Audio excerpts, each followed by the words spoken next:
Welcome. My name is Greg Metzger, Associate Publisher at New City Press, and we're so delighted that you're here with us tonight for this discussion, as you were just seeing on the screen, a discussion about our newest book, Wired for Racism, ?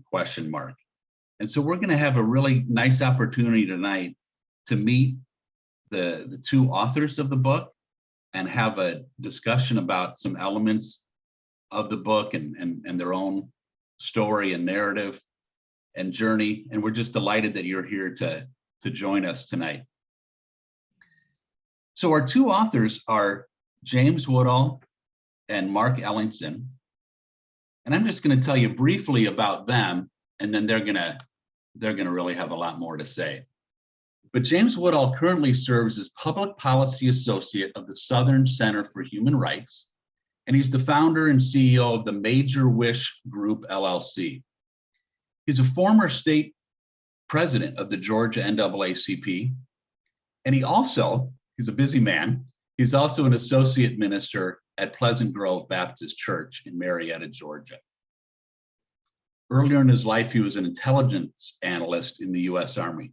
So James, it's great to have you. We're excited to talk to you tonight. And Mark Ellingsen is a Lutheran pastor serving as professor of church history on the faculty of the Interdenominational Theological Center in Atlanta, which is the largest historic Black accredited seminary in the nation. Mark has a PhD from Yale and has made a significant contributions to the ecumenical movement. He's the author of 27 books and hundreds of published articles, and we're really excited to have his first book with us at New City Press. So Mark, it's great to be with you tonight. Great to be with you. Thanks for this. And hello to everybody who's shown up. So guys, I wanted to just start with a little bit about, I shared kind of your title and your responsibilities, but just kind of a little bit about yourselves and your life experience in terms of what led you to co-author this book. And I'll say, as I was preparing tonight, I was struck again by your dedication of the book to your grandmothers. And so I wondered if that also played an element in your kind of journey to write the book. James, I'll start with you. Well, definitely. Thanks, Greg, and to my esteemed co-author, Mark Ellingsen, thank you. And to our fellow attendees, good evening. Really, one, to begin, when I think about my journey and I think about the experience as being a Black person here in this country, and particularly in this moment in time in which we're having these kinds of conversations about what does it mean to, be a world where racism does not exist. I think of my grandmother. I think of her witness, her prophetic witness that declared that human beings should have life and life more abundantly. And I think of her particularly because she, in many ways, was the reason why me and Dr. Ellingsen were able to meet. Before I was a student at the ITC, she was a student at the ITC over a decade ago. And one of her favorite professors, she told me while she was still with us, was about how she failed this class the first time and how she would take my baby sister with her to those classes, and how Dr. Ellingsen, was very welcoming to her. And even to this day, my baby sister reminds me of Dr. Ellingsen being her favorite professor. And so, of course, my grandmother ended up taking the class over and she got an A, which Dr. Ellingsen doesn't give too often. But nevertheless, as I, became a student at the Morehouse School of Religion inside of the ITC, I had to also go through that church history course. And I began to really develop a loving kind of appreciation for what Dr. Ellingsen was doing and how he would challenge us to think critically about not only what we claim we believe, but the institutions we claim we believe them in. And so it is with that kind of experience that, brought us together. But ultimately, when we wrestle with this question of why we are wired, right? We have a book called Wired for Racism. what does that mean for us in practical ways and terms in which we're able to address the material conditions of human beings within our communities and how we make those experiences better. That is the spirit in which I draw upon. That is the kind of ancestral tradition, the same kinds of questions that my ancestors would literally live and die trying to answer. And so it's with that kind of legacy that I lift, my own voice and declare the good news in that same manner. Thank you, James. So I did not know that about how deep the connection is to this story. That's wonderful. So, Dr. Ellingsen. Dr. Ellingsen didn't fail me either. So, Mark, come on in now. What about for you and your journey, in addition to teaching a couple of Woodalls? Well, thanks again for Grid and to New City for setting this up. And James, you're much too kind in your comments. And about that, Greg, you were too kind even, because I wouldn't say I've made significant contributions to the ecumenical movement. I've just been a player, have had the pleasure. You see, one of the jobs I had before ITC was that I played a role in the #1 think tank, theological think tank of World Lutheranism. And our agency set up the dialogues between Lutherans and Catholics. So I've had that pleasure. And so I like hanging around the Black Church and the Roman Catholic Church. I'm one of these Lutheran ecumeniacs. Now let's get to Grandma. We in Norwegian, it's Bestemor, but I called her Mom. Lived to 102, born in 1879. She's Norwegian. And that's very important for understanding my career and why this book was written. You see, Norwegian immigrants to this country, well, Norway, has a socialist economy. That tells you something about the liberalism. Norway had the right to vote for women long before you Americans did. And actually then, I grew up in a bicultural setting, which wasn't that much different, maybe, politically, a sense of self with ethnic Catholics, with my Italian friends, with my Irish friends.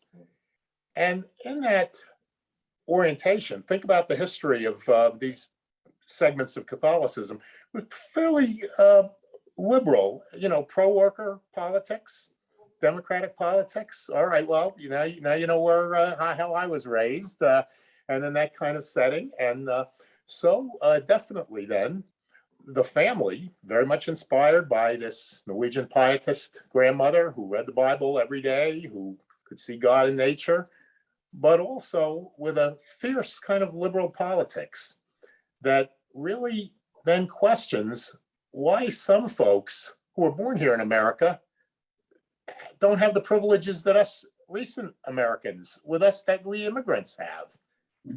I grew up in that kind of an environment where, this passion for learning America better, for politics, a liberal politics.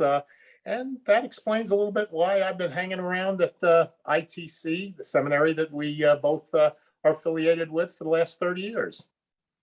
Well, that's who I am. And maybe that says something about why this book. Now, as far as my association with James, let me give you my standpoint. There was this bright student. I didn't realize who his grandma was till he told me, because she has a different last name.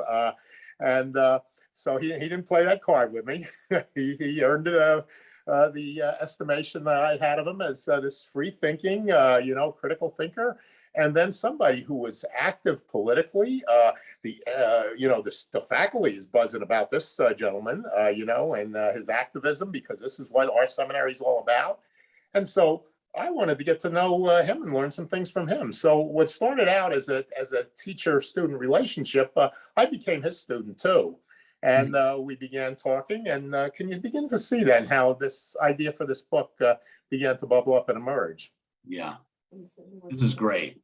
This is great. Now, as you guys kind of leaned into the project, what was unique about it and what kind of attracted us at New City Press to the book was this drawing on both the scientific and the faith-based dimension are both there in the book. We even talk about it directly in the subtitle how both of these elements can help resist racial idolatry. And so I'm wondering, on the scientific side of it, to kind of start there, as you were working on the book, obviously neither of you are scientists per se, but you're doing what a lot of people are doing in terms of drawing on this new research, particularly in neuroscience and stuff.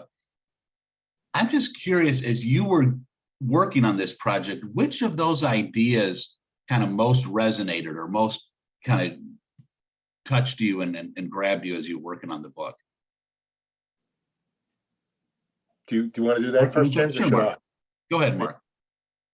Okay, and then James can correct me and tell his story too. I've got to say, I came across this research which suggests, yes, human beings are wired for racism in the sense that there's a part of our brain, the animal part of our brain, the flight or fright part of our brain that gets activated when we are in the presence of people of different ethnicities. This was happening for me right after all the police shootings and the beginnings of the Black Lives Matter demonstrations. And suddenly this insight about the uptightness that white folks feel around Black folks, that began to explain some things for me personally in terms of why white cops are more quick to pull the trigger on Black suspects. It also begins to explain to me why there's still prejudice around in hiring despite our affirmative action standards. Because why? The white employer maybe doesn't feel quite as comfortable with the Black candidate as with the white candidate. And so those ideas began at the same time. You know, I'm always up against this with my a lot of my fellow white conversation partners, this sense that I'm not a racist because, you know, I wasn't here during my ancestors weren't here during the slavery period. In other words, white innocence. And we're never going to get anywhere to change things as long as white innocence is in place. So these ideas really got me excited in terms of wanting to see what James thought about them. Now, there's more to the science, but that's the good part, how science can help us. But how about I stop there and see what James has to say on that one? Well, when I think about this question of evolution and faith, and I think the most important part for me in this equation, I look at it as a kind of Socratic method, right? The premise that leads to a conclusion of racism and being wired therein. The premise that I really wrestled the most with is this premise of racial idolatry.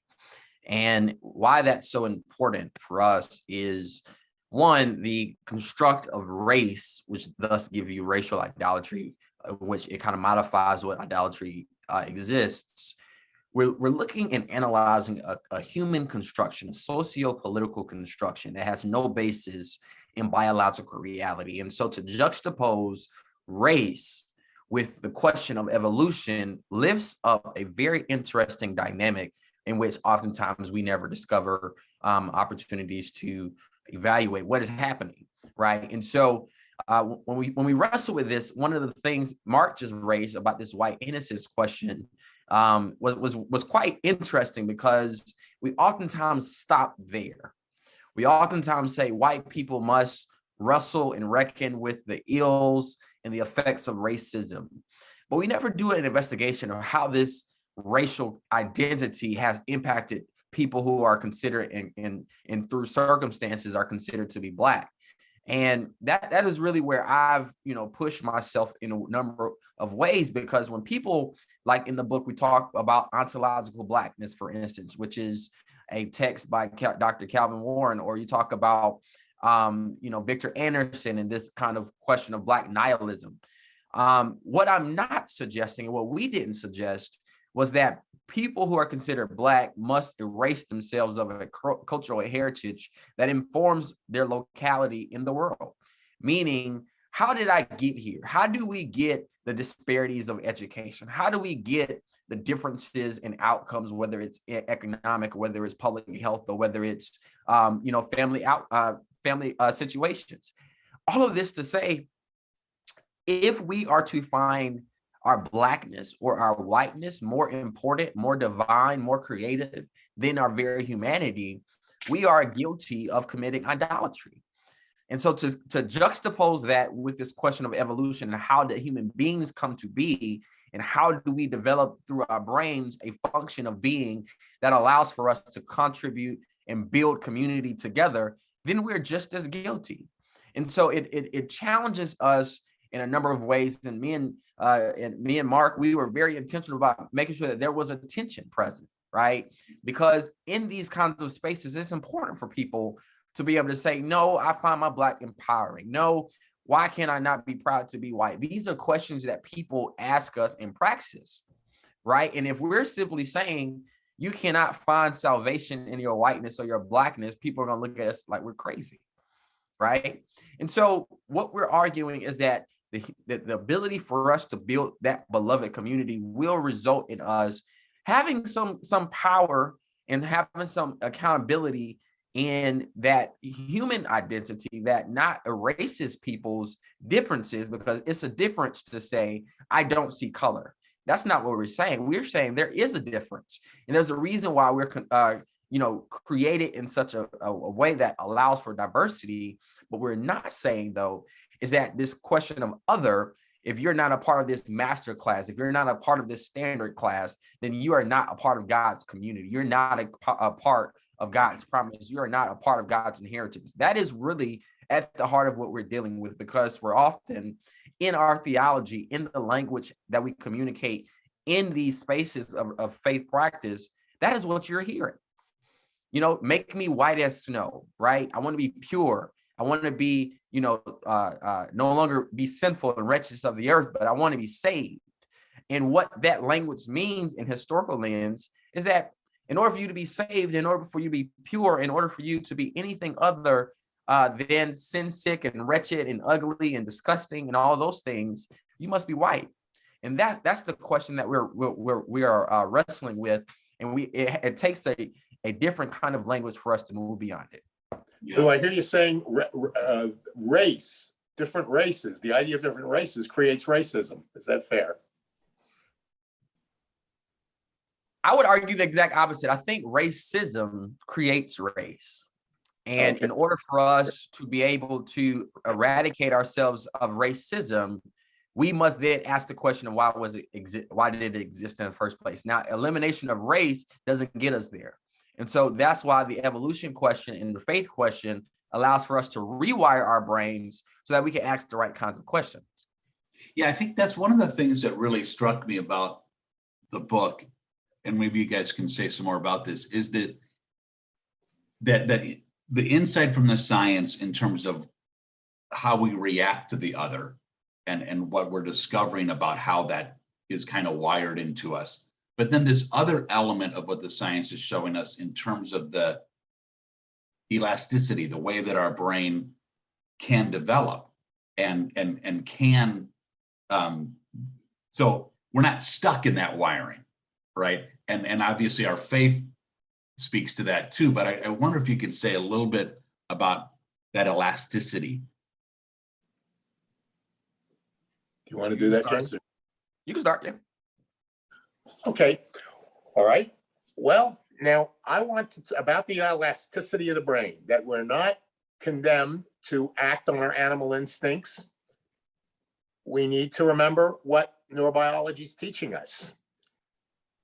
That what distinguishes human beings from other animals is our brains are bigger proportional to our bodies than other animals. And part of the reason is because the front part of our brain, the executive part of our brain, is larger, again, proportionately than other animals. The front part of your brain is what is able to manage the animal instincts.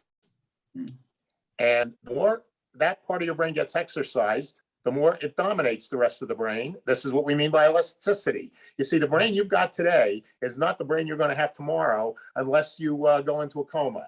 You are always, no matter how old you are, your brain is changing. You can learn new things. Now, it's easier when you're young. The brain's more elastic then, but it can continue.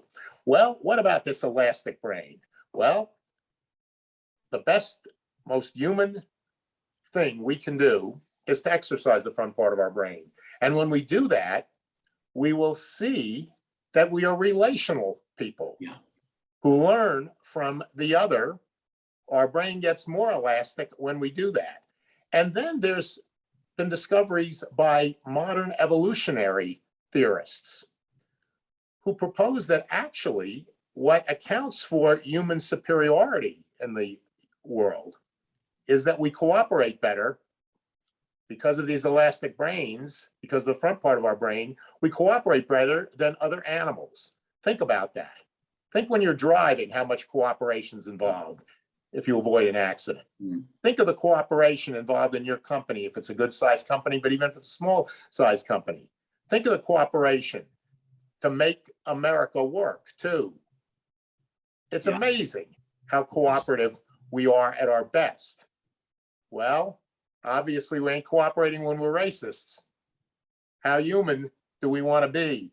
When we have racial structures that impede cooperation, that stop people from getting an equal chance to contribute, why, we're being less human. The evolutionary cycle isn't continuing. Okay, that's where the science comes in, but you mind if I talk about religion too? Yeah, let's go there, because you start to see how they really, there's that Venn diagram, that real overlap, especially when you start talking about that social dimension. And you guys write beautifully about the Trinitarian element, and so so let's do that. How has your faith dimension really helped you? Do you want to take that one, James, or should I continue, or what? Yeah, I can take it. So one of the things that we reckon with is the faith practices that are embedded within our traditions, our various traditions. And though we come from a very, Christ-centric Judeo-Christian perspective, it is something that could be applied across venues. So it doesn't necessarily mean people who are Christian are only ones who are able to access and tap into this new kind of being, if you will, but it is an example that we articulate in our own language, right? A language of the Father, the Son, and the Holy Spirit that allows for us to see what is happening and how we are able to adapt and evolve as beings, as human beings in this faith tradition. And so when we pray, how the brain is lighting up at certain functions within our amygdala, and what does that mean for us each and every day? Does it put us more at ease? Does it allow for us to experience less anxiety? Are we able to be in community with other people who may not look like us? And how does our brain respond to being in close proximity and in a community with people who may not be of the same racial category, but still are engaged in that practice, right? And so it is interesting for us to be able to take that as a microcosm for the world around us, and to say, if we are able to see the same kind of intentional effort to allow for our brains to operate in ways that are both healthy and contributive to a much more greater and much more broader community, then what does that say about our ability to do so, in the social political context? What does it mean for us to be able to address the economic plight of our brothers and our sisters who are maybe, not look like us, or maybe not went to the same colleges as us, or college at all, right? What does it mean for us to be able to go inside prisons and jails and be able to identify with those individuals who are incarcerated as our brother and sister? What does it mean to go inside of the inner cities of Chicago and Atlanta and Philadelphia and in Oakland, California, and in Houston, Texas, and all over in between in America that we love? What does it mean for us to be able to see the plight of children, of families that are trying to make ends meet, right? While mother is working 3 and 4 jobs to try to put food on the table, or dad who is literally a single parent is trying to just make ends meet as well. But also, what about those who do have economic opportunities, right? What does it mean for all of us to coexist peacefully together? And what intentional effort will it take for us to get there? And all we're saying is that it is possible for us to do that, but it will take effort. It will take work. It will take us being willing to look inside of literally within our minds and our brains and do the work necessary, in the words of Katie G. Cannon, doing the work our souls must have. That is what the spirit of this text is really all about.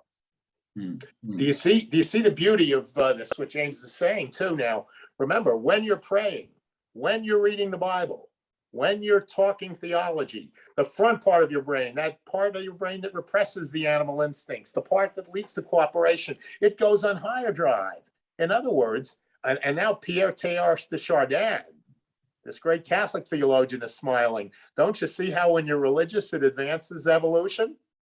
It makes us more human. right. This is right in line with some good Catholic thinking, not to mention Lutheran and Baptist and Jewish too. Right. Right. Yeah. I hope we'll just turn to our listeners for a minute just to say, I think you're seeing in this conversation what's really special about this book, both that you have two voices coming together with each with their backgrounds. And then you also have two voices of the scientific understanding and of the religious traditions, and the way that those things kind of come together in this book is really what we're excited about in terms of being able to publish with Mark and James. And it's not in the media. The media is talking about racism without this stuff, and that's the contribution we hope we can make. And readers like you out there, we've got to get the media to take a look at this stuff, and the politicians. Maybe we get some fresh perspectives on racism then. Right. Right. So there's so many directions we could go to, but I wanted to just highlight one other element that I think really comes out in the book that that I'd like you to just speak to, and however you'd like to. And that's the way that you speak to the influence. You really speak from this Black church tradition and how the Black church has engaged social reality in a way that I think will be new and fresh for a lot of readers. And so I'd like you to just, if you could speak to maybe some of those major Black church thinkers that have influenced you, or some themes that you find in the Black church tradition that can speak to our moment. If you could just spend some time speaking to that element of it, I think that would be really meaningful for listeners. Well, I make a very clear distinction between the Black church and the Black prophetic tradition, and I do so for a number of reasons. But one I'll live tonight is simply because the Black church is an institution, and a Black prophetic tradition is a legacy of these kinds of questions being wrestled with in the wilderness. And so even in the institution called the Black church, we see some of the same cultural deficits being promulgated. I mean, you talk patriarchy, you talk misogyny and sexual assault, you talk, even racism within these institutions. And so I make a very clear distinction intentionally, and I want to make sure I lift that as my ancestors would have a word with me if I did it. But in the Black prophetic tradition, one of the thinkers that we wrestle with, several things that we wrestle with, and I lifted them before, Victor Anderson, Calvin Warren, with this question of, what does it mean to be Black? What is Blackness, right? Calvin Warren says Blackness is nothing. Blackness is death, as it is a mere response to white supremacy. And he's using an ontological argument, not a cultural nor a socio-political one. And so I encourage you all to really look at how he's engaging that work. Well, both of them. Another one I think of is James Cone, and how he wrestles with, of course, his main text that everybody knows is the cross and the lynching tree. What does Jesus, being this, they call it a person who commits revolutionary suicide, right? What does it mean for Jesus to be lynched on a tree? The strange fruit hanging from poplar trees is the song that comes to mind when I think of James Cone and how he articulates, Jesus the Christ. Another, Black liberation scholar I think about is Jacqueline Grant, who was faculty at ITC for generations, and she wrestles with this question similarly. But one of her books that I love to engage is called "The White Woman's Christ, the Black Woman's Jesus," and that question is just so profound to consider. The Christology of the figure, the messianic figure, while at the same time the human being in which we love to worship, called Jesus, while some of us are still waiting on him, while the others are already saved. And so those are some that I think about in terms of this tradition of wrestling with these questions. And the last I'll raise is a professor currently at the ITC, and he was at our book launch on Sunday, Dr. Riggins Earl. And he raises for me a question of the crisis of consciousness, a crisis in which we are faced with, and this is kind of what the premise at which I started, with the book, but this crisis of consciousness that says, on one hand, I see the claims of faith. I see we saying we have the victory. I see we're saying we've been saved, sanctified, filled with the Holy Ghost, and we've been set free. While on the other hand, we see the realities of socio-political constructs that says you are not free. You are indeed a slave to this thing called whiteness or blackness or American identity even. And so how do we become liberated from those untruths? And so he says what's happening in our brains is a crisis, and it comes out in violent ways. And so how do we both monitor, how do we mitigate, and ultimately how do we move beyond those experiences? And that those are just some of the ones that I think about. Of course, I could continue on, but I know Dr. Ellingsen has plenty. Well, I was going to say, I don't want to say anything that is in disagreement with James's points here. And I think I want to make sure he gets the last word on this, because we're talking about the Black church. He gets the last word, not this Norwegian boy here. But I would just also add, and I think they're in the book, so I know James is with me on this. He talked earlier, James, about the issue of idolatry and how racism is idolatry. Now, we didn't invent that idea. Let me tell you about a man who very few of us, even in the Black church, know, Dr. M.L. King's professor at Morehouse in theology, a man named George Kelsey. You probably haven't heard of him, have you? Not enough people do. We need to pay more attention to him because there's great influence on Dr. King. The reason Dr. King goes to Boston where he does is because of George Kelsey's influence. Well, let me tell you about George Kelsey. He's the one who came up with the idea of racism as idolatry, a whole book. You want to read that sometime. So we're blatantly borrowing from George Kelsey. So that's a name you might not have heard as much, but we need to get that in the pipe. Next, another Black, well, they're not theologians, but this whole idea that racism is related to the idea of racial distinction. Gee, that sounds like critical race theory. And we are very much in dialogue with critical race theory. I hope that doesn't keep you away from the book, some of you, because actually we're going to be a little critical of it, but we really like it there. So that's another influence. Next, St. Augustine. St. Augustine? What does he have to do with the Black church? Well, you know what? And not just me, because I work for the company. I wrote a book on this. There's evidence, that Augustine was probably Black. We all knew he was from Africa, but the way we a lot of us whites learned him, he spoke Latin, so he must have been white. But in fact, and this isn't just Ellingsen's book called The Richness of Augustine. This is a lot of scholarship. Increasingly, we're seeing how Augustine probably was Black. Now, how does Augustine help us? Well, do you know Augustine's view of human nature as sinful? Doesn't that sound a little like the way we've been talking about race on the brain, huh? And you see, Augustine taught us this all the time. And do you know those ideas are embedded in the US Constitution? That's how come we have the separation of powers. So how about this? Augustine is an example of Black church influence on what we're doing and what America does. And then the last influences. I talked about M.L. King. Well, a dear friend of mine, I'm not sure, James, if you got to know him before he passed. So I'm talking to Lonnie now. But Lonnie King is the leader of the student movement in integrating Atlanta. He's a little like Kelsey. People don't hear much about him, but we want to get his word out here because the reason Martin King went to jail and the Kennedys got him out is because Lonnie King talked M.L. King into demonstrating. Well, why do I mention this Lonnie King? Here's one of the lessons. I used to have the pleasure of teaching the Martin Luther King course with him before he passed at our seminary. Lonnie King said this.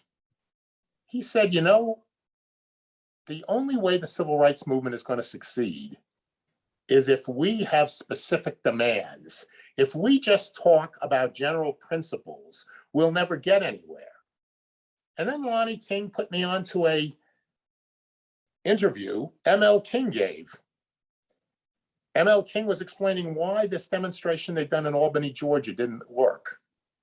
And the reason it didn't really help was because, according to ML King, they hadn't been specific enough in their demands. And that's an aspect of this book. Both James and I have learned a lot from Lonnie King in this regard. We are not just talking, if you're looking for a book that'll just talk about, oh, racism is bad, and that's it, and we got to do something about it, it's the wrong book. Because this is a book that gives you best practices, ideas that are working or can work in terms of really making a difference in American society. You want to know? Probably some of my white audience here is against reparations, even if they're liberal. But the thing is, we've got a formula here for reparations that I think white folks can work with, live with. We've got some formulas in here in this book for really stopping the practice of racism in our public education. So that's another reason you want to get this book. Yeah. Well, the last thing I'll say, Greg, one of the points of tension that we have, I am so anti-Augustine when it comes to this question of original sin and human nature. And reason why is because it is an interesting kind of discourse that we have in this book. Because I believe in the divinity of humanity. I believe in its beauty. I believe that when God created the heavens and the earth, and God created the human beings from the soil and the earth, and God blew thy breath into it and it became a living soul, I saw that God had saw what God created and called it good, not sinful. And so if we are to eradicate this world of its racism, we must believe that we can be the good, creation that God created and called it good. We don't have to, behold, this lie of sinfulness and violent nature as an inherent condition of the humankind. And so that is, the interesting thing, that how we both come together despite that difference, because religion tells us, right, that, you have to be saved in order to be set free. But the question is, I was created saved, and so why does the decisions of generations prior, how does that impact me? Which is interesting, because you hear that oftentimes from white people that says, why do I have to yield my experience currently because of the evil, sinful nature of my ancestors? Imagine if we answer that same question through humankind, through religion. And so that's kind of how I arrive at that point. But nevertheless, we do believe that we will be able, in somehow, shape, or form, whether it's sinful nature or violent nature or no nature at all, that we must be able to come together and build a world where we can see justice made real here on this earth. Now, you know what James and I were talking about in that course he took? And on top of that, in this book, there's a couple of points where it just, mostly it says we, but a couple of points it says Woodall thinks and Ellingsen thinks, sure. And we're not going to tell you unless you buy the book. You'll find out. In a way, James gave some of them away, but I want to make it clear, and I think James knows that too. I'm not a manichae, though. I don't think we're, I believe in the goodness of creation. God created us good. We just have messed up. And I tend to emphasize that a little more than James wants me to. But, I agree with him that we're creating. Lutheran. Well, we do have to pause for a moment. You're at New City Press, the translator of the entire works of St. Augustine. So, James, we may edit a portion of this. I know. No, I'm kidding. But we do. This is a great discussion around all these classical themes.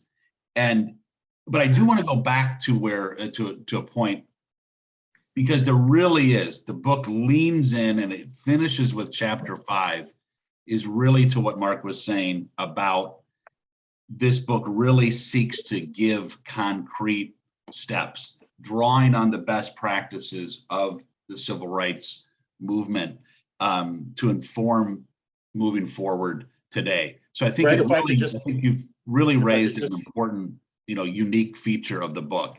If I could just interrupt on that one, and we don't claim to be the answer men that have all the solutions.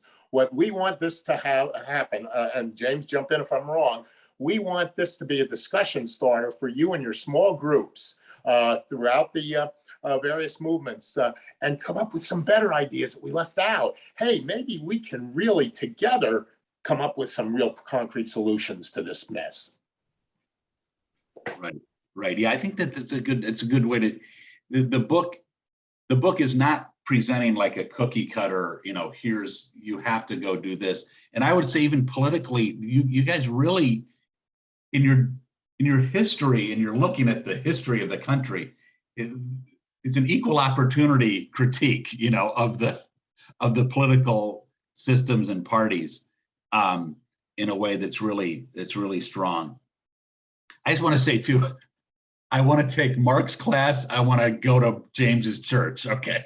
So I'm really coming away. You guys, I can see you being a great teacher, Mark, and James, I can see you really bringing the word on a regular basis. So this has been really wonderful. I want to just ask you each if there's something that you just really want to say in conclusion, because I think we're getting close to that point as well.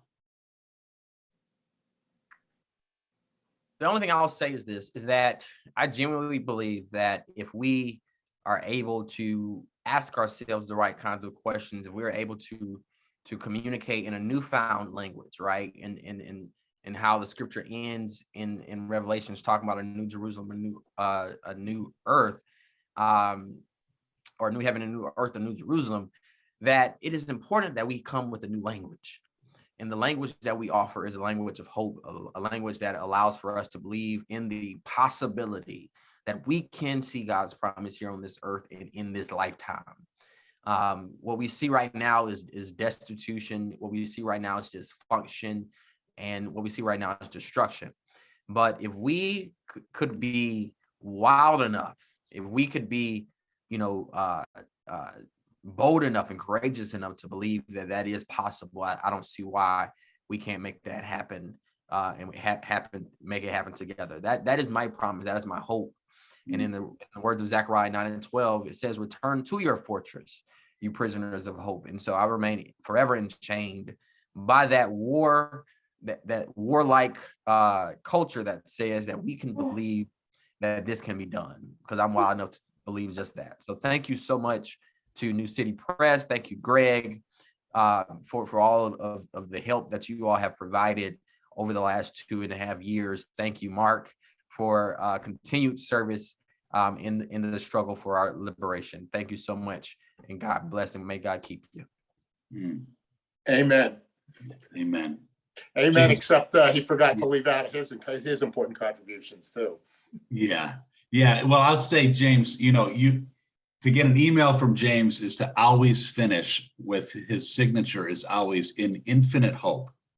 And so thank you for ending that way, just like you end every email, and for being such a force for that. Read our book and you'll see where the infinite hope comes from, not just from faith, but from the theory of evolution. We human beings are really meant to be cooperative. Yes. And I'm just gonna, in my true publisher fashion, I'm gonna finish by putting into the box the place where you can get the book at New City Press. You can find it at Amazon, at really your local bookstore. You can ask for it there. We'd love for you to do that, and they'll come and they can order it wherever they want to get their books. But we're really, really thankful for all of you for joining us today. Thank you, Mark and James. We really celebrate your book. We celebrate the work that you did to get it to us. And thank you, everybody, for joining us. There's one last question that came in. Oh, great job. Thank you for that note. Someone just let us know we did a great job. So we'll close it there. We'll see you next time. Thanks so much. Thank you, everybody.